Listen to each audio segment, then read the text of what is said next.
اعوذ باللہ من الشیطان الرجیم بسم اللہ الرحمن الرحیم الحمدللہ رب العالمین والعاقبۃ للمتقین والصلاۃ والسلام علی سید الانبیاء والمرسلین وعلی آلہ وصحبہ اجمعین۔ ناظرین محترم السلام علیکم ورحمۃ اللہ وبرکاتہ۔ میں ہوں آپ کا میزبان محمد رئیس احمد اور پیش کیا جا رہا ہے پروگرام بزم عقیدت۔ اس موضوع کے ساتھ جب ہم آپ کی خدمت میں حاضر ہوتے ہیں اس پروگرام کے ساتھ تو مختلف متنوع موضوعات کو لے کر آپ کی خدمت میں حاضر ہوتے ہیں۔ آج ہم میڈیا پر دیکھیں، سیاسی جلسوں میں دیکھیں یا دیگر ہم تقریبات میں دیکھیں تو ریاست مدینہ کا بڑا ذکر نظر آتا ہے۔ ریاست مدینہ کا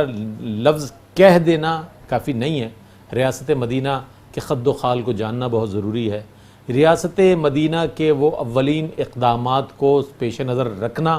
بہت ضروری ہے۔ ریاست مدینہ میں کیا جانے والا عدل اس کو پیش نظر رکھنا بہت ضروری ہے۔ اس میں ہونے والے مواخات کا جو عہد مواخات جو کہلاتا ہے وہ پیش نظر رکھنا ضروری ہے۔ اور ریاست مدینہ میں پیش نظر یہ رکھنا بہت ضروری ہے کہ جو مکے سے ہجرت کر کے آنے والے لوگ تھے وہ تاجر لوگ تھے، جو مدینے میں جو رہائشی لوگ تھے وہ زراعت پیشہ لوگ تھے۔ ان لوگوں کا باہمی طور پر ملاپ اور ان میں بھائی چارے کی فضا پیدا کرنے کے حوالے سے نبی کریم علیہ الصلوۃ والسلام کے وہ عظیم اقدامات کہ جن کے بعد یہ مدینہ جو ہے پہلی دنیا کی پہلی اسلامک ریاست نظر آتی ہے۔ آج ریاست مدینہ کا حوالہ دیا جاتا ہے، لیکن ریاست مدینہ صحیح معنوں میں اگر دیکھا جائے تو وہ ریاست مدینہ ہی ہے کہ جسے نبی کریم علیہ الصلوۃ والسلام نے ڈیولپ کیا اپنے عظیم اقدامات، اور پھر اس ریاست مدینہ کے قیام کے بعد اس کے جو اثرات مرتب ہوئے آج بھی ہم اس ریاست مدینہ کی مثالیں دیتے ہیں۔ اس کے معاشرتی اور معاشی جو پہلو ہیں وہ بھی ضرور پیش نظر رکھنے چاہیے کہ معاشرت پر اس کے کیا اثرات مرتب ہوئے اخلاقی طور پر، اور دوسری بات یہ اکنامکلی جو معیشت کے حوالے سے جو اثرات مرتب ہوئے۔ ظاہر ہے آگے ہم جب یہ دیکھتے ہیں کہ جناب غزوہ جنگ خیبر جو ہے اس کے بعد مسلمانوں کو بہت بڑا مال غنیمت حاصل ہوا، تو یہ کہ معاشی بہتری کی طرف جب اسلام کہ آگے بڑھا تو اس سے بھی محسوس ہوا کہ جب وہ پہلے ہی اقدامات کیے جا چکے تھے کہ جن کے ذریعے معاشرہ بہتری کی طرف گامزن ہو، تو اللہ کی نعمت اور رحمت اس طور پر بھی مسلمانوں کے حصے میں آئی کہ مال غنیمت آیا اور فتوحات کا سلسلہ آگے بڑھا، کفار و مشرکین مغلوب ہوئے، اسلام غالب ہوا، اور اس طور پر ہم یہ دیکھتے ہیں کہ یہ ریاست مدینہ ہمارے سامنے نظر آتی ہے۔ اس حوالے سے آج انتہائی اہم پروگرام اور انتہائی اہم موضوع کے ساتھ ہم آپ کی خدمت میں حاضر ہیں۔ میں نے طالب علمانہ انداز میں جو میرے ذہن میں بات تھی وہ پیش کر دی، انشاءاللہ اس پر ہمارے انتہائی محترم و مکرم شخصیت اور جامعہ کراچی میں آپ اپنی تدریسی خدمات اور تحقیقی خدمات انجام دے رہے ہیں، میری مراد ڈاکٹر سید غضنفر احمد عاطفی صاحب سے ہے۔ تشریف فرمائیں۔ السلام علیکم ورحمۃ اللہ وبرکاتہ۔ وعلیکم السلام ورحمۃ اللہ وبرکاتہ۔ اور میرے دائیں جانب تشریف فرما ممتاز و معروف اور سینئر ثنا خاں، اور ایک ایسے ثنا خاں کہ جو اساتذہ کے پڑھے ہوئے کلام کو پڑھتے ہیں اور بخوبی پڑھتے ہیں ماشاءاللہ۔ میں نے انہیں محافل میں سنا، آج اپنے پروگرام میں پہلی بار آپ کو آنے کی زحمت دی ہے، تشریف فرما ہے عنایت حسین چشتی صاحب۔ السلام علیکم ورحمۃ اللہ وبرکاتہ۔ آپ ہی کی آواز میں کلام شامل کریں گے اور پھر انشاءاللہ اس سلسلے کو مزید آگے بڑھائیں گے۔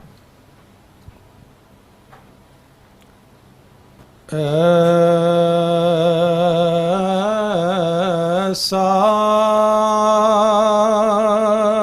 کوئی محبوب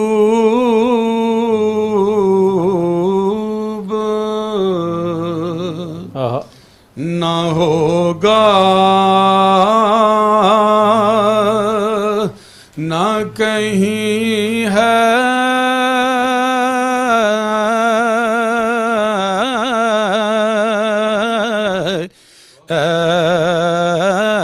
ایسا کوئی محبوب نہ ہوگا نہ کہیں ہے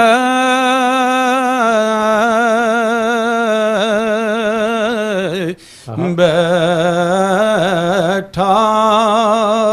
ہے چٹائی پہ مگر عرش نشیں ہے، مل ملتا نہیں کیا کیا دو جہاں کو تیرے در سے ملتا نہیں کیا کیا دو جہاں کو تیرے در سے ایک لفظ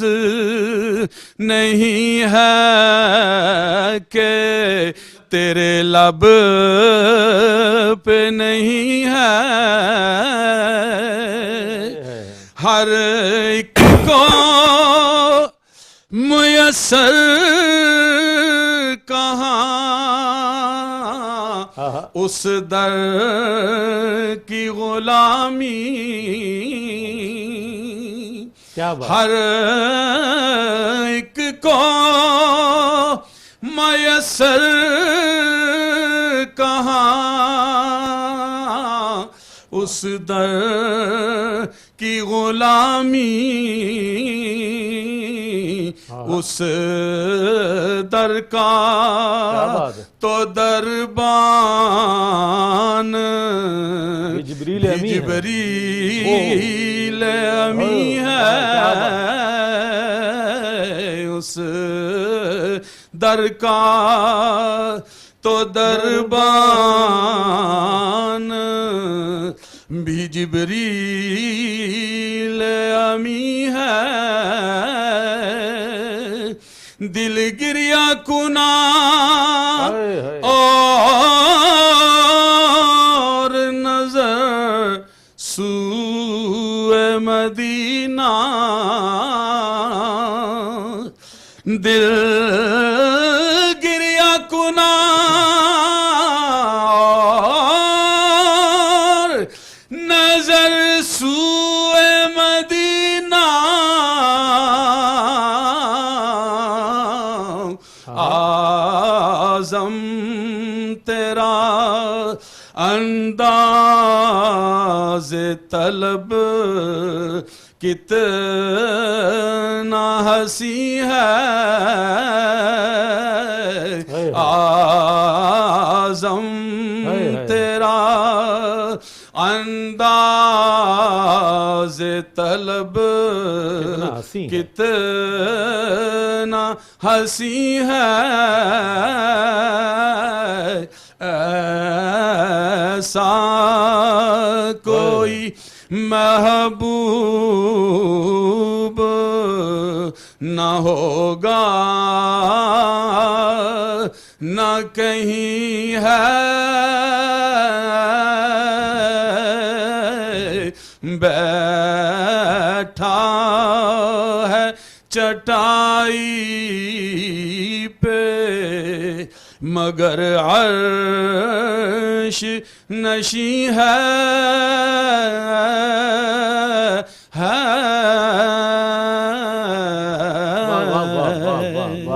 مختصر سا وقفہ وقفے کے بعد لوٹتے ہیں جو امید ہے آپ کا اور ہمارے ساتھ رہے گا.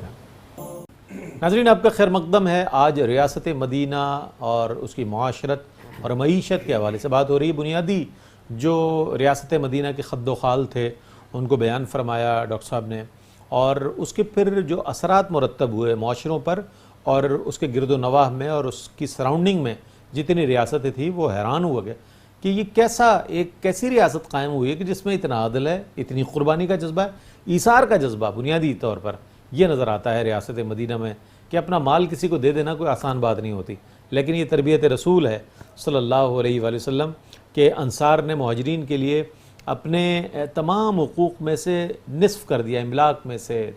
مویشیوں میں سے, نہ جانے کیا کیا چیزیں اس طرح پیش کر دیں. یہ رسول اللہ صلی اللہ علیہ وسلم کی تعلیم تھی. وہ انصار کے جو پہلے ہی مدینہ میں تھے لیکن رسول اللہ صلی اللہ علیہ وسلم کی تعلیمات پر عمل پیرا تھے, اور وہ مہاجرین جو حضور علیہ السلام کے ساتھ ساتھ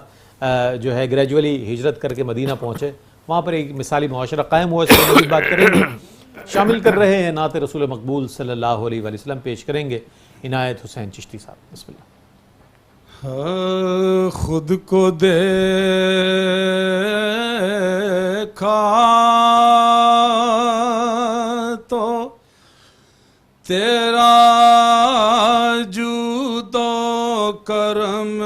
یاد آیا یاد آیا خود کو دیکھا تو تیرا جودا کرم یاد آیا تجھ کو دیکھا تو مصور کا قلم یاد آیا تجھ کو دیکھا تو مصور کا قلم یاد آیا صبح پھوٹی تو تیرے رخ کی ضیا یاد آئی صبح پھوٹی تو تیرے رخ کی ضیا یاد آئی چاند نکلا تو تیرا نقش قدم یاد آیا چاند نکلا تو تیرا نقش قدم یاد آیا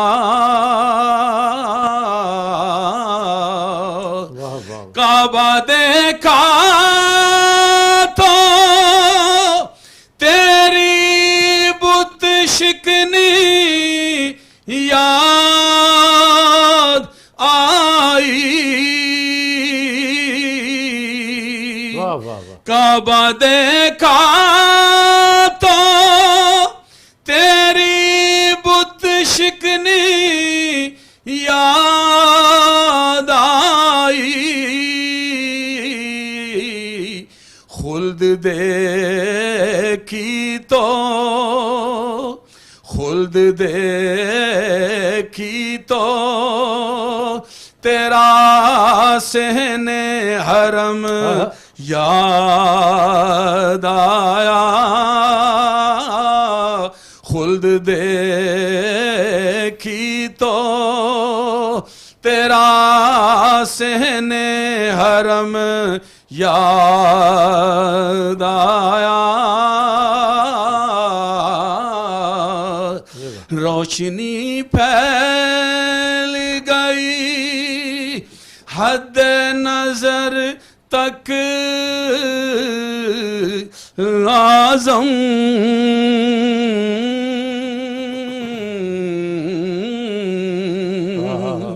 روشنی پھیل گئی حد نظر تک اعظم جب بھی وہ ماہ عرب میرے عجم یاد آیا جب بھی وہ ماہ عرب میرے عجم یاد آیا تجھ کو دیکھا تو مصور کا قلم یاد آیا. واہ واہ واہ کیا کہنے. عنایت حسین چشتی صاحب بہت خوبصورت انداز میں اور بہت ہی دلنشین انداز میں اپنی عقیدتیں نظر کرنے کی سعادت حاصل کر رہے تھے. آج ریاست مدینہ اور اس کی معاشرت اور معیشت کے حوالے سے بات ہو رہی ہے. ایک تو وہ رخ ہے جو ہم نے پیش کیا آپ کی خدمت میں، جس میں وہ اقدامات تھے اور ان کا اطلاق تھا کہ جس کے ذریعے وہ معاشرہ بہت خوبصورت انداز میں ڈیولپ ہوا. اب یہاں تک نہیں ہے، اب آگے بڑھتے ہیں اور ہم 2 ہجری دیکھتے ہیں تو اس میں جو ہے غزوہ بدر ہے، اور ظاہر ہے سامان حرب نہیں ہے، افرادی قوت نہیں ہے، صرف ایمانی قوت ہے، افرادی قوت بھی کم ہے اور سامان حرب بھی نہیں ہے، ماہ رمضان المبارک ہے، اور ماہ رمضان المبارک کی وہ ظاہر ہے صحرائے عرب کی گرمی کے سے بھی آپ واقف ہیں، تو یہاں پر صبر بھی تھا، استقامت بھی تھی، اللہ پر توکل بھی تھا۔ یہ وہ جماعت تھی اسلام کی اور اللہ کا نام لیواؤں کی کہ جو بظاہر قلیل تھی، لیکن کیا کہا کہنے والے نے کہ فضائے بدر پیدا کر فرشتے تیری نصرت کو، فضائے بدر پیدا کر فرشتے تیری نصرت کو، اتر سکتے ہیں گردوں سے قطار اندر قطار، اب بھی اتر سکتے ہیں گردوں سے قطار اندر قطار اب بھی۔ اب یہ فرمائیے گا ریاست مدینہ کا قیام عمل میں آ گیا، غزوہ بدر آ گیا، اس کے بعد احد بھی ہے 3 ہجری میں۔ تو اب یہ جو جماعت ہے جس نے بڑے اچھے انداز میں ایک معاشرے کو ڈیولپ کیا ہے، اس کے سامنے کفار کا لشکر ہے۔ اب وہ صبر، استقامت اور اس معاشرے کی تشکیل، یہ ساری چیزیں سامنے ہیں، تو ریاست مدینہ کا یہ جو ایک پہلو ہے میں چاہتا ہوں اس کے حوالے سے کوئی ارشاد فرمائیے۔ جی رئیس بھائی، رسول اللہ صلی اللہ علیہ وسلم کی تربیت اتنی جامع اور اتنی کامل تھی کہ آپ کی تعلیمات صرف صوفیانہ نہیں تھیں، صرف جو ہم نے اس سے پہلے جو چیزیں ڈسکس کی، جس میں سادگی ہم نے کہا، عدل کا، انصاف کا، اور دوسری چیزیں ہم نے کہا، اس کے ساتھ ساتھ میدان کارزار کی تیاری بھی کرائی اپنے صحابہ کرام رضوان اللہ علیہم اجمعین کو، کہ اگر وقت نماز ہے تو نماز پڑھنی ہے، اور اگر وقت آ جائے دین کے اوپر تو پھر میدان کارزار میں بھی آنا ہے اور وہاں پر بھی جوہر دکھانے۔ تو دونوں پہلوؤں پر تربیت کی، تو یہ اسی وجہ سے کاملیت پیدا ہو گئی صحابہ کرام رضوان اللہ علیہم اجمعین میں۔ اور ہم دیکھتے ہیں کہ وہ صحابہ کرام جو نہتے ہیں، جن کے ہاتھوں میں جو ہے ہتھیار نہیں ہیں، لیکن وہ جیسے آپ نے کہا کہ وہ ایمانی قوت ان کے اندر اتنی پیدا کر دی کہ ان کو تاکہ فتح جو ہے وہ حوصلے سے ہوتی ہے، ایمان کی قوت سے ہوتی ہے، اللہ تعالیٰ کی نصرت سے ہوتی ہے۔ تو اور وہ مدد پھر انہوں نے اپنی آنکھوں سے دیکھی، ایکسپیرینس کی، بالکل اللہ تعالیٰ کی مدد انہوں نے ایکسپیرینس کی کہ یہ واقعی اللہ تعالیٰ کی مدد ہمارے ساتھ شامل حال ہوئی، تو ہم پر جو انعام ہوا اور ہم نے جو ہے اس فتح یاب ہوئے سے، یہ تو ثمرہ تھا اس کا، جو ہے وہ تربیت کا ثمرہ کا تھا۔ اس کے بعد ہم دیکھتے ہیں جب جس طرح سے اسلام کی قوتیں آگے بڑھتی ہیں، ہم دیکھتے ہیں کہ وہ جو معاشرہ رسول اللہ صلی اللہ علیہ وسلم نے قائم فرمایا تھا، اب جب سیدنا ابوبکر صدیق کا دور ہے، سیدنا فاروق اعظم کا دور ہے، تو اس میں ہمیں نظر آتا ہے کہ باقاعدہ طور پر اب وہ چیزیں یعنی اسپلٹ کر رہی ہیں دوسرے ممالک میں۔ جب سیدنا عمر رضی اللہ تعالیٰ عنہ جو ہے انہوں نے بہت بڑے رقبے پر انہوں نے حکومت کی، اور جب ہم دیکھتے ہیں بیت المقدس فتح ہوا، 22 لاکھ مربع میل، بہت بڑا، 3 بر اعظم ہوتے ہیں، تو جب وہ بیت المقدس فتح ہوا اور وہ وہاں گئے تو ایک سواری تھی اور ایک غلام تھا اور ایک آپ تھے، تو کوئی لشکر لے کے، پروٹوکول لے کے نہیں چلے آپ، صحیح، اتنی بڑی یعنی 2/3 دنیا کا بادشاہ جا رہا ہے،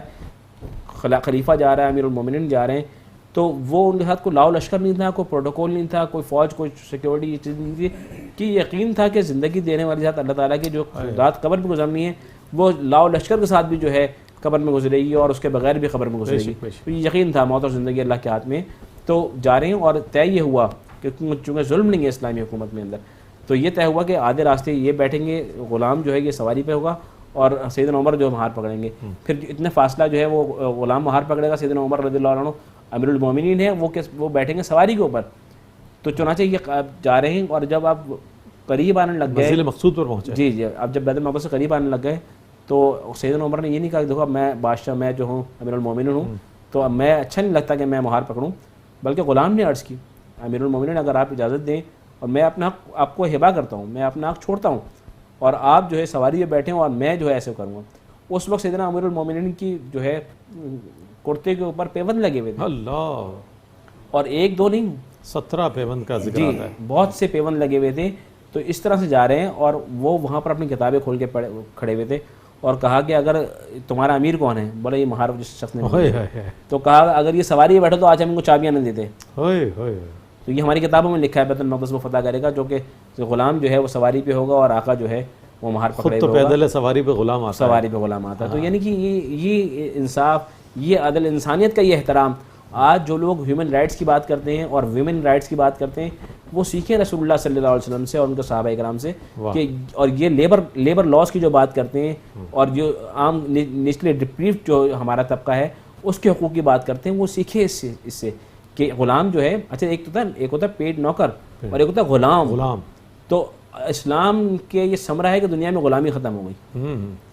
کہ تم سے یہ گناہ ہو جائے، تم سے یہ غلطی ہو جائے تو اتنے غلام آزاد کرو، تم سے روزہ قضا ہو جائے تو غلام آزاد کرو، قسم ٹوٹ جائے تو غلام آزاد کرو، یہ ہو جائے تو غلام آزاد کرو۔ تو جب غلام آزاد کرنے کے اتنے ترغیب دی گئی، زکوٰۃ کے پیسے غلام آزاد کرنے پہ لگا سکتے ہیں ہم، تو آج دیکھتے ہیں ہمیں غلام ڈھونڈنے سے بھی نظر نہیں آتے۔ تو یہ اسلام کی برکتیں ہیں، کیا بات، کہ یہ ریاست مدینہ کی برکت ہے یہ، کہ جو وہاں سے ایک دین پھوٹا،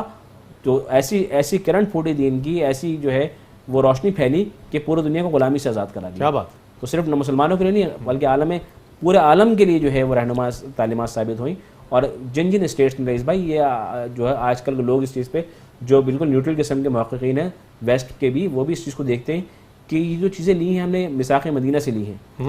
یہ جو چیزیں ہم نے لی ہیں چارٹر یو این کا چارٹر جو لیا ہے، یہ جنیوا کنونشن جو ہم نے لیا ہے، یہ خطبہ حجۃ الوداع سے لیا ہے جو ہے، یہ چیزیں یہاں سے لی۔ تو یہ نبی صلی اللہ علیہ وسلم جو تعلیمات تھی انہوں نے لی اور اس پر عمل کیا، اور آج دنیا پر رول کر رہے ہیں۔ اللہ رب العالمین کی سنت یہ قائم ہوئی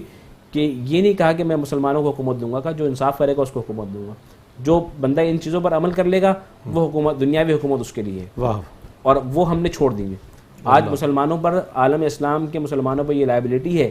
کہ ہم دنیا کے سامنے جو ہے اسلامی فلاحی مملکت پیش کریں، اس کا ایک نقشہ، ریاست مدینہ کا ایک جو ہے نقشہ اور ایک جو ہے ہم عکس پیش کریں، یہ ہم پر تمام دنیا کے مسلمانوں پر ایک جو ہے یہ لائبلٹی ہے تاکہ ہم اس کو کریں، ورنہ ہم اللہ رسول کی بارگاہ میں جو شرمسار ہیں۔ بہت اچھی بات کی۔ ریاست مدینہ کی بات ہو رہی ہے تو ریاست مدینہ میں اس چیز کو بھی بڑا پیش نظر رکھا گیا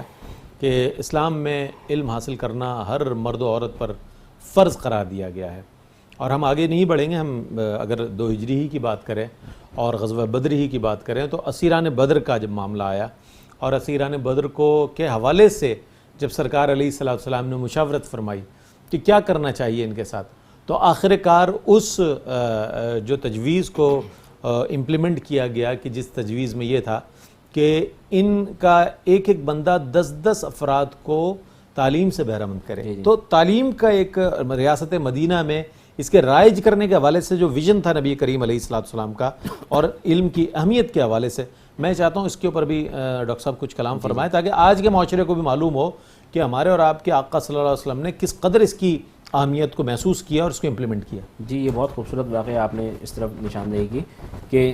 قیدیوں کو یہ کہا جا رہا ہے کہ ہمارے بچوں کو پڑھا دو، ہم تمہیں آزاد کر دیں گے۔ اس سے علم کی اہمیت پتہ چل رہی ہے۔ نہ صرف یہ بلکہ ہم دیکھتے ہیں جیسے آپ نے کہا کہ خواتین کے حوالے سے بھی ذکر کیا، تو ہم سیاستہ جب دیکھتے ہیں جو حدیث کی معتبر 6 کتابیں ہیں، ان کے اندر ہمیں 200 سے زائد خواتین کی روایت ملتی ہیں، اور کچھ روایت ایسی ہیں وہ صرف خواتین سے مروی ہیں۔ تو علم کی ترویج کے اندر خواتین کو بھی پورا حصہ دیا گیا، اور نہ صرف خواتین کو دیا گیا بلکہ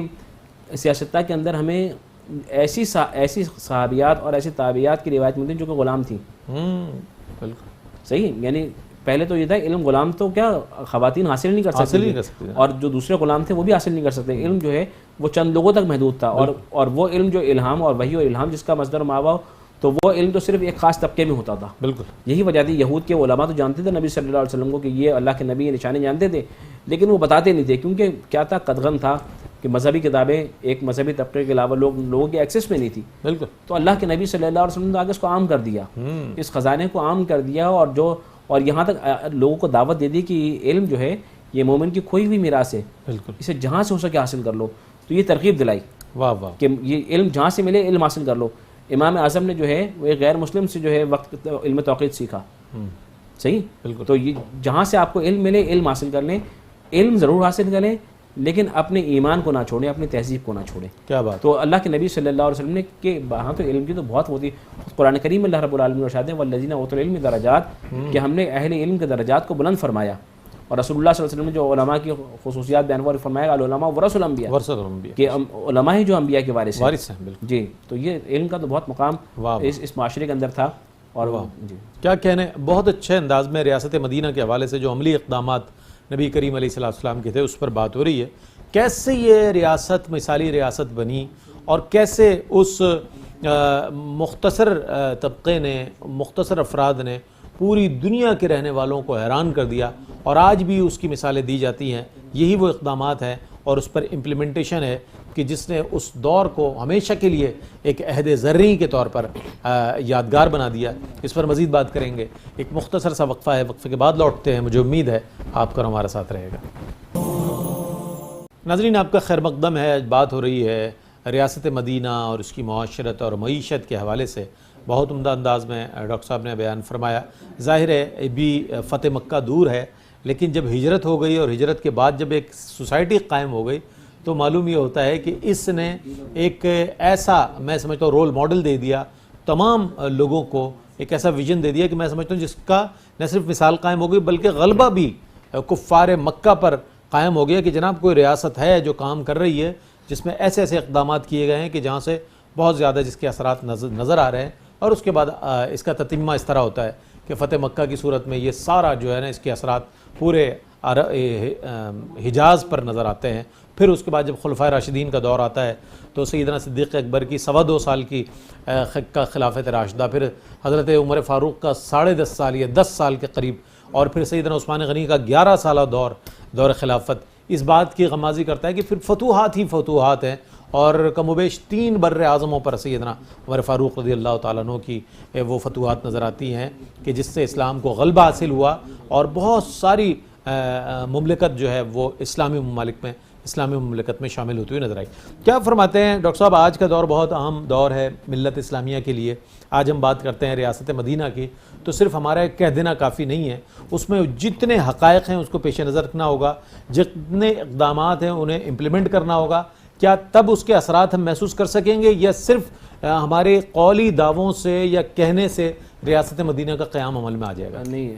ہم بحیثیت مجموعی پوری قوم ہم جو ہے نا صرف یہ منہ کے فائر کرنے میں جو ہے بہت ماہر ہیں. ہمیں عملی طور پہ اقدامات کرنے کی ضرورت ہے، اور اگر یہ اب انتہائی وقت آ چکا ہے کہ اب ہم نہ کریں گے تو پھر اس امت کے لیے بہت مسئلے اور بہت مسائل کھڑے ہو جائیں گے، اور ہو رہے ہیں، ہم دیکھ رہے ہیں. تو نبی صلی اللہ علیہ وسلم جو ریاست مدینہ قائم فرمایا، اس کا ایک اہم جزو تھا وہ شورا بھی تھی اور مشورہ بھی تھا. قرآن کریم میں وہ آیا وشاورہم فی الامور، اور نبی صلی اللہ علیہ وسلم نے جو ہے وہ لوگوں کے مشوروں کو اہمیت دی.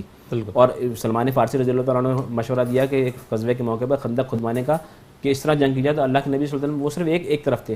اللہ کے نبی صلی اللہ علیہ وسلم نے ان کی بات کو مانا. اس طرح اور بہت سارے امور میں ایسا ہوا کہ اللہ کے نبی صلی اللہ علیہ وسلم کی رائے کچھ اور، ذاتی رائے کچھ اور تھی، اور کسی صحابی نے اس سے بہتر رائے دی تو آپ نے اس کے فیصلے پر، اس کے مشورے پر عمل کیا. تو شورا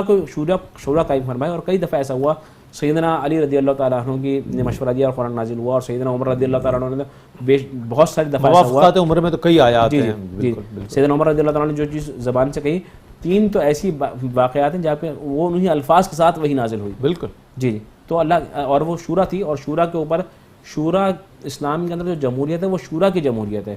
وہ ایسی جمہوریت نہیں کہ گدھا گھوڑا برابر نہیں ہے، یعنی ایسا نہیں کہ ایک غیر پڑھا لکھا شخص ایک پڑھے لکھے شخص کے برابر ہو. ایک جو ہے انٹلیکچوئل ہے، اس کے ووٹ کی الگ اہمیت ہے. تو اسلام کے اندر جو چیز کی گئی وہ یہ کی گئی. ابھی بھی ہمیں جو ضرورت ہے وہ کس کی ضرورت ہے؟ جو ہمارے یہاں کیبنٹ بنتی ہے، جو ہمارے یہاں جو ہے شورا بنتی ہے، جو ہمارے یہاں پارلیمنٹ بنتی ہے، ظاہری بات ہے ہمارے یہاں الیکٹورل سسٹم جو ہے اس کے اندر یہ پوری دنیا کے اندر یہ خرابی ہے کہ ہیڈ کاؤنٹ کی والی سیاست ہے، ہیڈ کاؤنٹ والی جمہوریت ہے. اسلام اسلام یہ بات کہتا ہے کہ جو دانا اور بینا لوگ ہوں، اپنی اپنی فیلڈ کے ماہر لوگ ہوں، وہ صاحب الرائے ہیں، ان کی رائے کی اہمیت ہونی چاہیے. تو ابھی بھی ہم دیکھتے ہیں کچھ ممالک میں اس قسم کے سسٹم قائم ہیں، تو ہم دیکھتے ہیں کہ وہ ترقی یافتہ ممالک میں شامل ہوتے ہیں، یا کم از کم ان ممالک سے بہتر ہیں جہاں پر اس طرح کی جو ہے وہ صرف ہیڈ کاؤنٹ والی چیزیں. تو اسلام نے اس چیز کو نہیں کہا. اسلام نے سیدنا علی فرماتے ہیں کہ نہ دیکھو کون کہہ رہا ہے، یہ دیکھو کیا کہہ رہا ہے. تو اس چیز کی بہت امپورٹنٹ، جیسے میں نے کہا اب اس سے بڑی اور کیا بات ہو سکتی ہے کہ رسول اللہ صلی اللہ علیہ وسلم کی رائے کے سامنے کسی صحابی نے دوسری رائے دی اور اللہ کے نبی نے اس کو قبول فرما لیا. یہ تو اس سے بڑھ کے تو کوئی بات ہی نہیں ہو سکتی. تو صحابہ کرام نے بھی اس طرح سے کیا اور خود یعنی مشورے دیے. سیدنا عمر رضی اللہ تعالیٰ عنہ کے سامنے کئی دفعہ ایسا ہوا آپ فیصلہ کرنے لگے، سیدنا علی مشورہ دیا، کہا کہ آج عمر ہلاک ہو جاتا اگر علی نہ ہوتے تو. صحیح فرمایا، عمر ہلاک ہو جاتا. تو سیدنا علی رضی اللہ تعالیٰ عنہ سے کسی نے پوچھا کہ مولا یہ بتائیے کہ پہلے جو خلفاء تھے ان کے دور میں اتنے فتنہ و فساد نہیں تھے اور اتنے جھگڑے نہیں تھے، آپ کے دور میں اتنی یہ ظہور پذیر ہو رہے ہیں. تو آپ نے فرمایا ان کے مشیر ہم تھے، ہمارے مشیر تم ہو. تو یہ مشیروں کا مسئلہ ہوتا ہے. ہیڈ آف دی اسٹیٹ تو چاہتے ہیں کہ ریاست مدینہ کی طرف بڑھیں، تو مشیر جو ہوتے ہیں ان کے اپنے جو ہے وہ چیزیں ہوتی ہیں. تو مشیر دیکھ کے رکھنا چاہیے کہ ہم مشیر کس کو بنا رہے ہیں، وزیر کس کو بنا رہے ہیں، مشیر کس کو بنا رہے ہیں. تو جب ہماری یہ کیبنٹ یہ مثالی ہوگی، یہ ہماری شورا ایسی ہوگی جو ریاست مدینہ کا اس کا ویژن ہو، تو پھر تو ہم اس طرف چل سکیں گے. ادروائز یہ خواب خیالی ہے کہ ہمارے کہہ دینے سے کچھ ریاست مدینہ بن جائے گی، تو ایسا نہیں ہونے والا. ہمیں عملی اقدامات کرنے ہوں گے اس کے لیے. ٹھیک ہے، میں ڈاکٹر صاحب بہت شکریہ ادا کروں گا آپ کی تشریف آوری کا. آج بہت وقت لیا ہم نے آپ سے. آپ نے اپنے قیمتی وقت میں سے ہمیں اپنا وقت عنایت فرمایا، اور مجھے امید ہے اسی طرح آپ آئندہ بھی شفقت فرمائیں گے اور میٹرو ون نیوز کے لیے ضرور وقت عنایت فرمائیں گے۔ ناظرین محترم، آج ریاست مدینہ کے اور اس کے خد و خال کے حوالے سے، اس کی معاشرت اور معیشت کے حوالے سے بات ہوئی، اور ظاہر ہے جتنی چیزیں ہیں وہ اس قدر تفصیل طلب ہیں کہ ایک مختصر سا پروگرام جو ہے اس کا احاطہ نہیں کر سکتا، لیکن ہم نے کوشش کی کہ ان چیزوں کو ضرور سامنے لائیں کہ جن کے تحت یہ ریاست مدینہ جو ہے آج بھی ہمارے ڈیبیٹ میں، ہماری تقاریر میں، ہمارے عنوانات کا موضوع نظر آتی ہے۔ تو یہ ایک بہت حوصلہ افزا بات ہے کہ آج اس کا احیاء کیا گیا ہے، ایک بار پھر اس کو سامنے لایا گیا ہے کہ آیا ریاست مدینہ ہے کیا۔ اللہ کرے کہ دعا گو ہیں ہم کہ اللہ کرے کہ ہمارا پورا پاکستان جو ہے وہ ریاست مدینہ کے فیوز و برکات حاصل کرے، اور ریاست مدینہ جیسے اقدامات اگر یہاں امپلیمنٹ ہو جائیں تو انشاءاللہ یہ معاشرہ بھی ایک آئیڈیل اسلامک سوسائٹی کا تصور پیش کر سکے گا انشاءاللہ۔ میں آپ کا شکریہ ادا کروں گا عنایت حسین چشتی صاحب، آپ تشریف لائے۔ آخر میں نعت رسول مقبول صلی اللہ علیہ وسلم پیش کریں گے جناب، اور اسی کے ساتھ اپنے میزبان محمد رئیس احمد کو اجازت دیجیے۔ انشاءاللہ آئندہ پروگرام میں ایک اور فکری موضوع کے ساتھ آپ کی خدمت میں حاضر ہوں گے، تب تک کے لیے اللہ حافظ۔ مجھ خطا کار سا انسان مدینے میں رہے،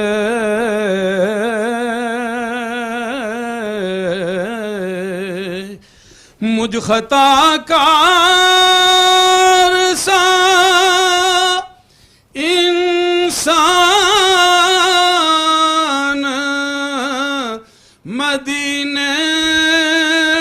میں رہے، بن کے سرکار کا مہمان مدینے میں رہے، بن کے سرکار کا مہمان مدینے میں رہے۔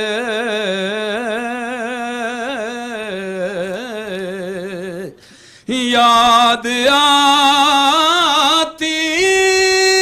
ہے مجھے اہل مدینہ کی یہ بات، یاد آتی ہے مجھے اہل مدینہ کی یہ بات کہ زندہ رہنا ہو تو انسان مدینے میں رہے، زندہ رہنا ہو تو انسان مدینے میں رہے۔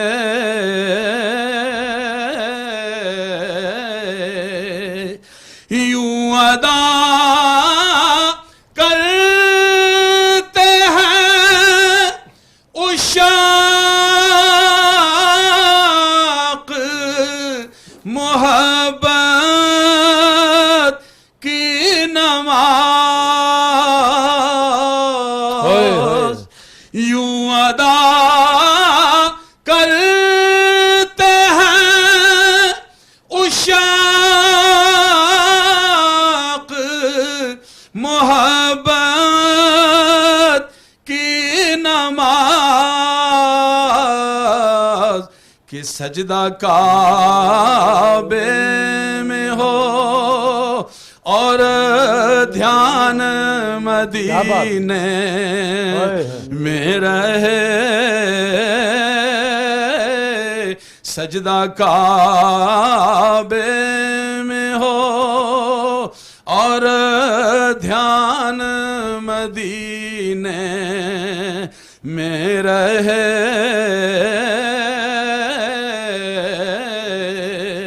چھوڑ آیا ہوں دل و جان یہ کہہ کر آزم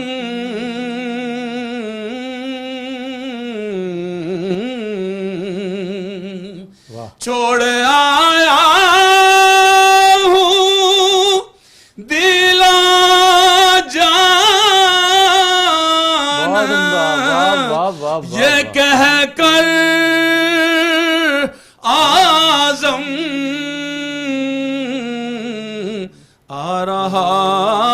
ہوں میرا سامان مدینے میں رہے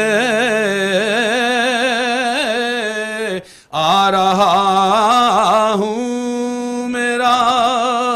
سامان مدینے میں رہے. بھائی واہ واہ واہ، سبحان اللہ سبحان اللہ.